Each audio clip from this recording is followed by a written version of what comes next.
Hello साथीहरू, ल हेर्नुहोस्, अब चाहिँ हामी माछ लाउने तयारी गर्दैछौँ। माछ लाउनलाई वरिपरि राखायौँ। म चाहिँ ड्याङ ड्याङ पराल बोकेँ यति पुरै माछ होइन।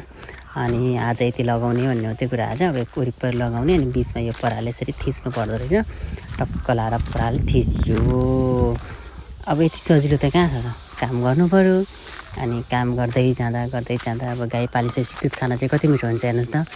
गुलियो दुध खाँदा त कति मिठो हुन्छ। अनि मिठो हुन्छ र अनि फेरि हामीले फेरि अर्को दिन लगाउन थाल्यौँ। अनि म पराल बोक्ने, उहाँले चाहिँ लगाउँदै हुन्छ बिचरा। फन घुम्दै लगाउँदै हुनुहुन्छ र कति छिटो लगाउनु भएको। अनि आज यति यहाँ पुगायौँ हेर्नुहोस् है।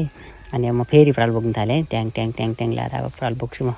सुई हेरेर आउँछ हेर्नुहोस् अब। ओह हेर त माछ लाउनु भएको। वाह अरे क्या।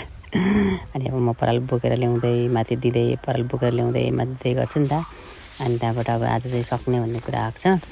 अनि अब हामीले चाहिँ आज माछ सक्ने भन्ने कुरा गरेर चाहिँ म पराल बोक्दै यति लामो हामीले स्टोकमा पराल राख्यौँ। आजबाट चाहिँ माछ लगाइसकेको।